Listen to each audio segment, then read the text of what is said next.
오랜만에 신약을 갖고 설교를 합니다. 저도 그래서 좀 설교 준비를 하는데 좀 신약이 낯설더라고요.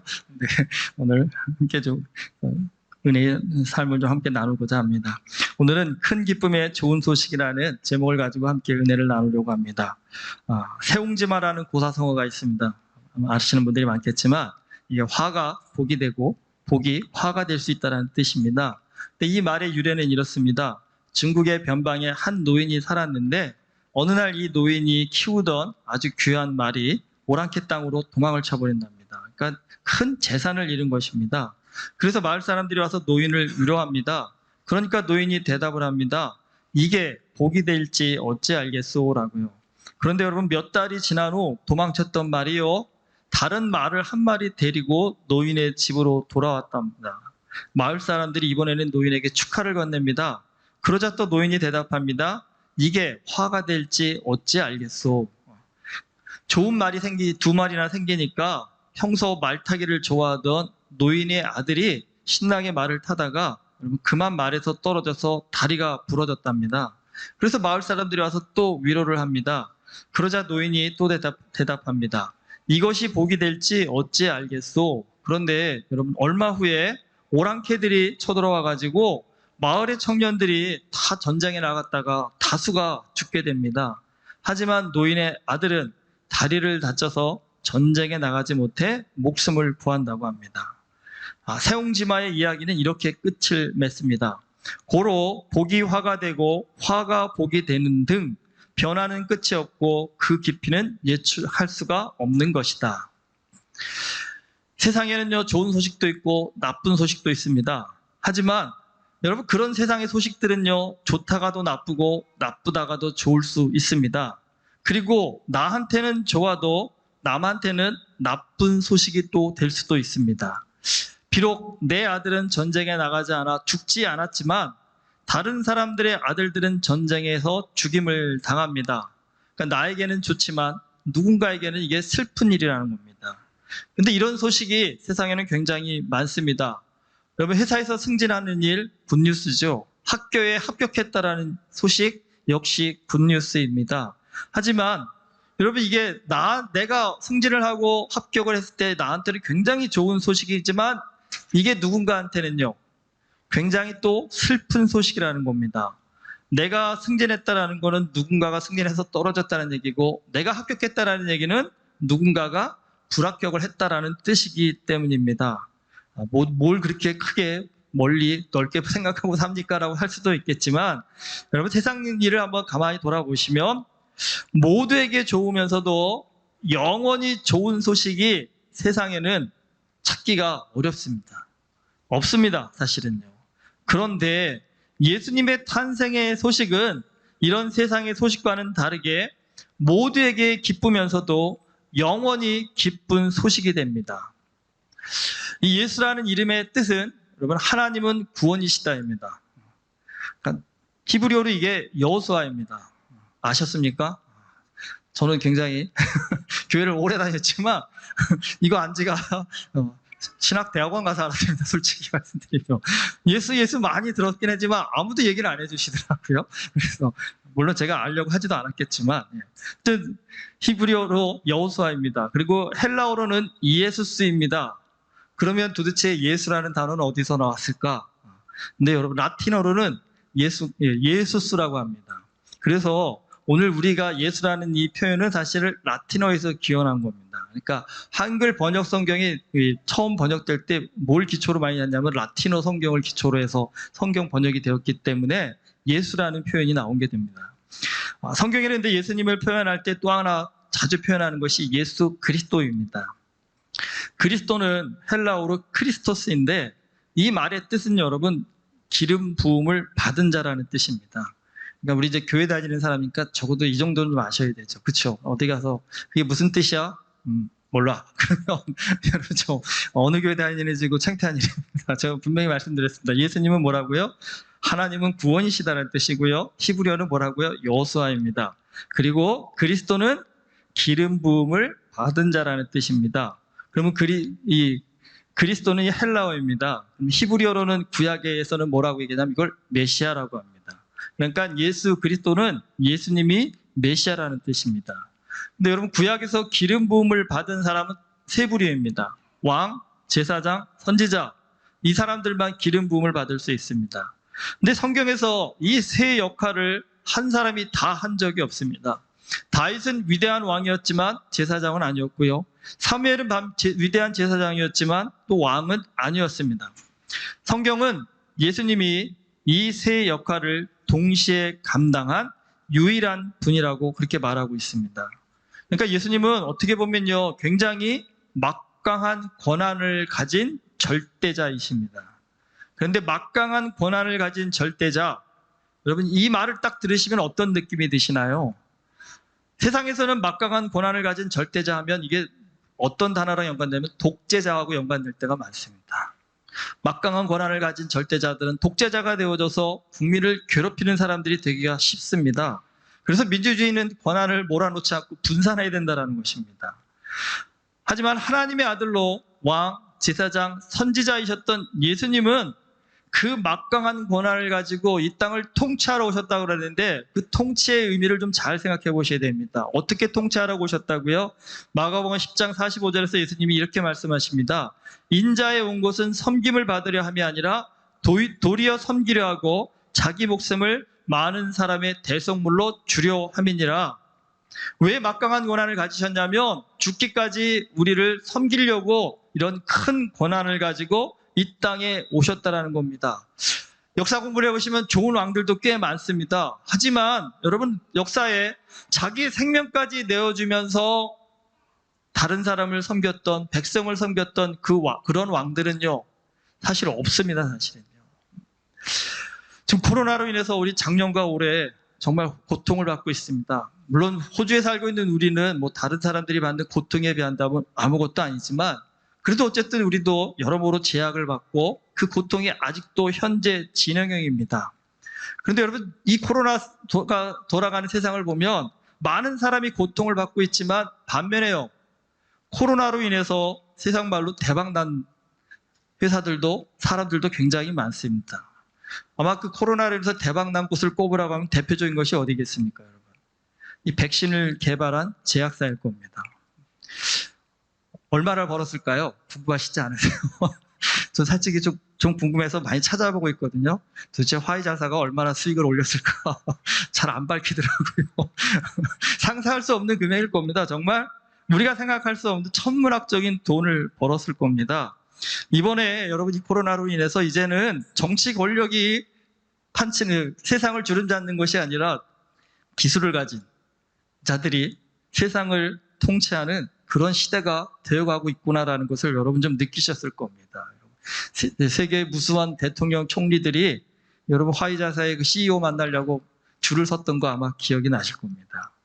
사실 호주를 비롯한 지금 선진국에서는 백신이 넘쳐나서 이제 우리는 맞고 싶으면 누구나 맞을 수가 있지만 참 아프리카는 여러분 아직도 백신 접종률이 8%밖에 안 된다고 합니다.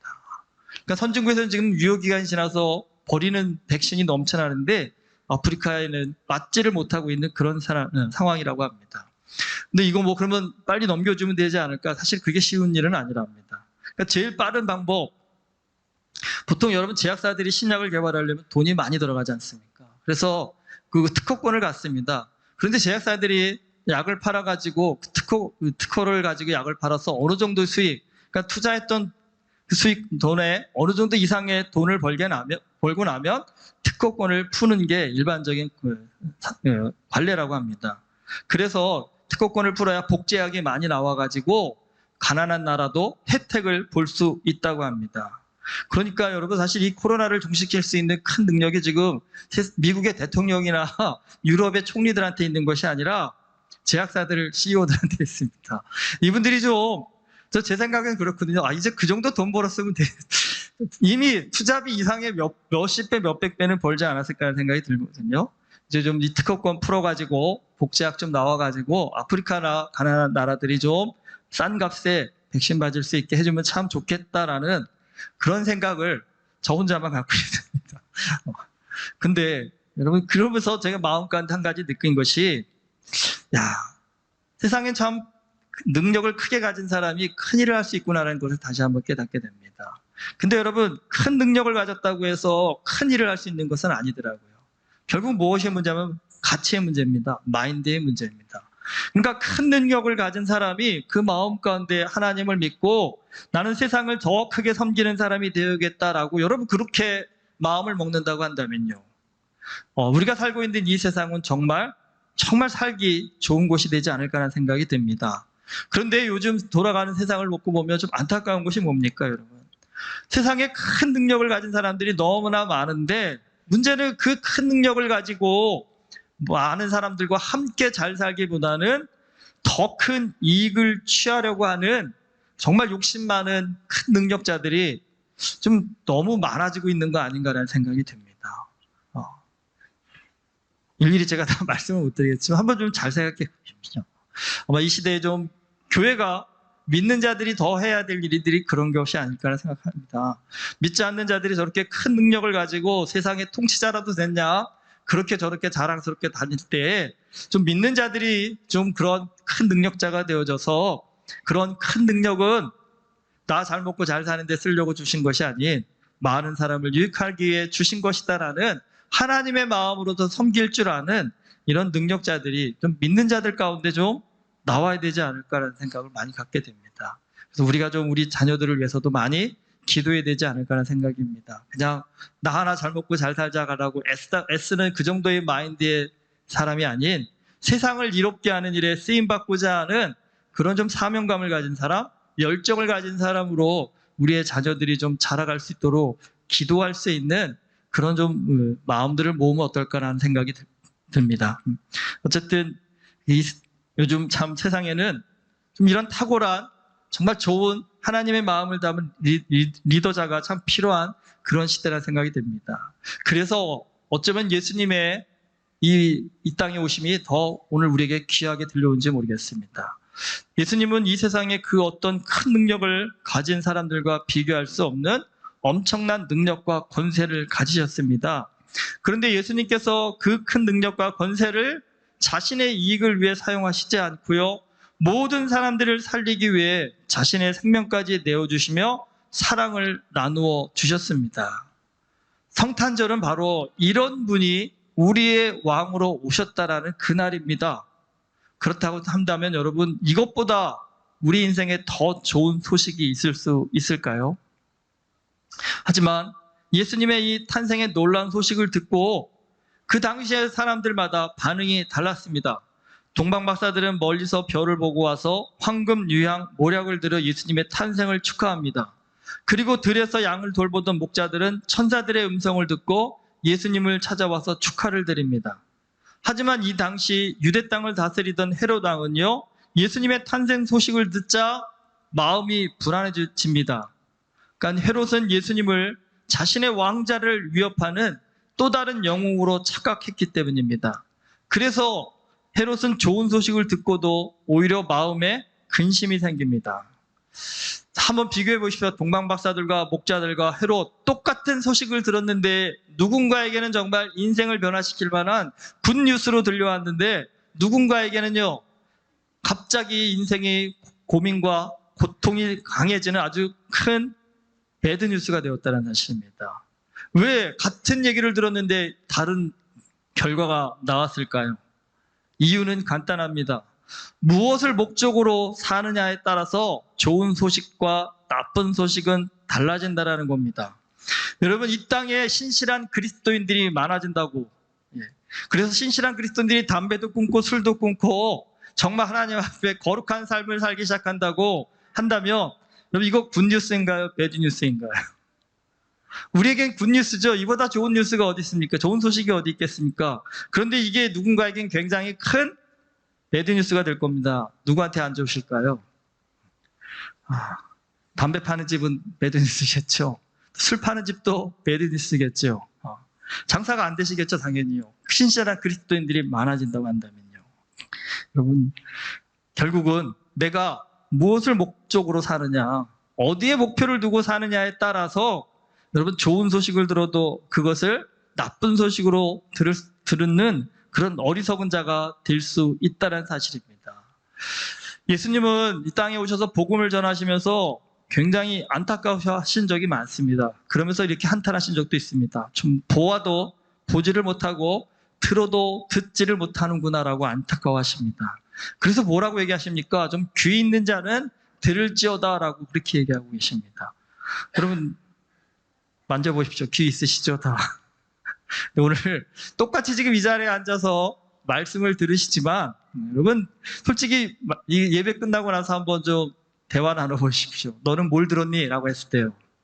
누군가에게는 정말 가슴에 찔림이 오는 변화를 주는 그런 음성이 들려오셨을 테고 누군가는요. 아무 소리도 안 들려오신 분들도 있을 겁니다. 왜 그럴까요? 결국은요. 내가 인생에 어디에 목적을 두고 사는지 어디에 집중하고 사는지에 따라서 우리는 똑같은 것을 들어도 다른 반응을 나타낼 수밖에 없다는 사실입니다. 그러나 성경은 분명히 얘기합니다. 헤롯 왕처럼요. 자신의 이익에 집착해가지고요. 정말 역사상 처음 있는 좋은 소식을 나쁜 소식으로 착각해서 스스로 더 큰 불행을 자초한 사람이라고 헤롯을 말하고 있습니다. 반면에 순수한 마음에 예수님께 달려와 경배드린 목자들도 있습니다.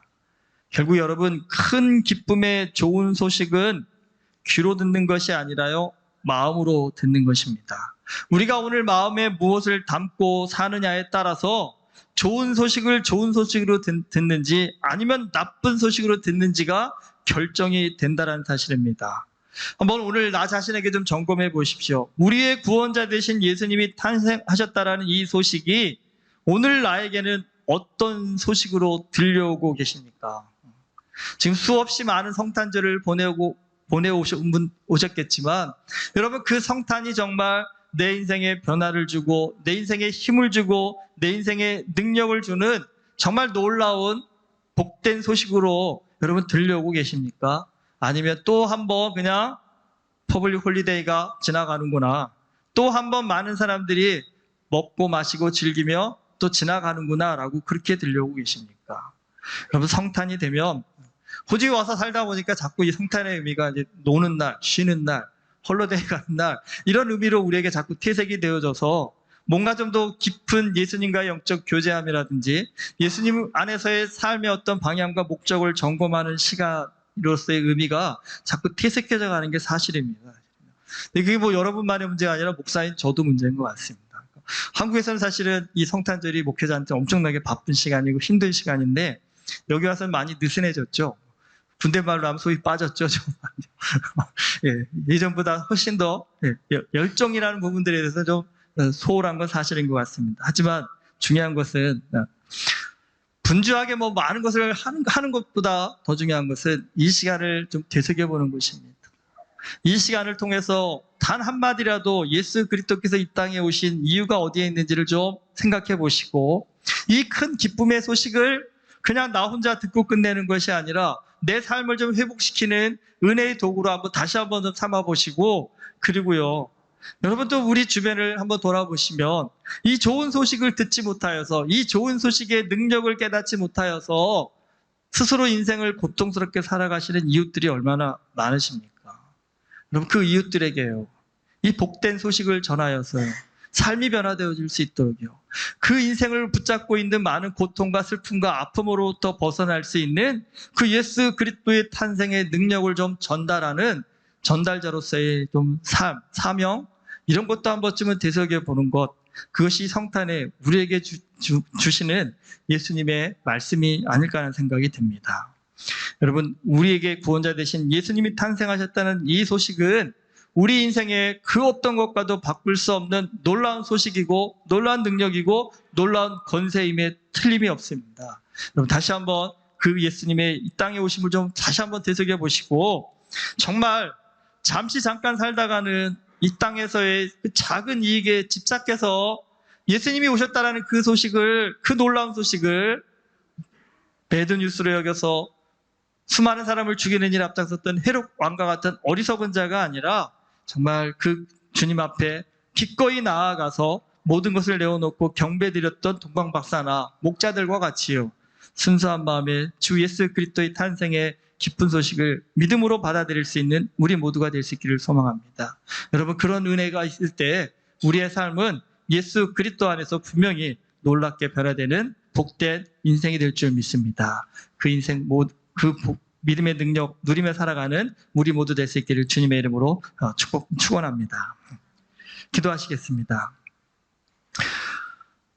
예수 그리스도의 탄생하심은 이 땅의 그 어떤 소식과도 비교할 수 있는 놀라운 소식입니다. 굿뉴스입니다. 우리의 삶을 변화시키고 우리를 살리는 놀라운 소식입니다. 주님, 그 소식을 듣고도 깨달음이 없다 한다면, 그 소식을 듣고도 내 마음 가운데 놀람이 없다 한다면 내 영혼이 죽은 것입니다. 이 시간 주님 앞에 기도합니다. 예수 그리스도의 탄생하심을 다시 한번 되새길 수 있는 우리가 되게 하여 주시옵시고, 예수 그리스도께서 이 땅에 오셨다는 그 놀라운 소식을 통해서 삶을 변화시키고 삶의 방향과 목적이 변화되어지는 놀라운 역사가 우리 모두의 삶 가운데 임재할 수 있도록 주님 함께하여 주시옵소서. 예수 그리스도 이름으로 기도드립니다. 아멘.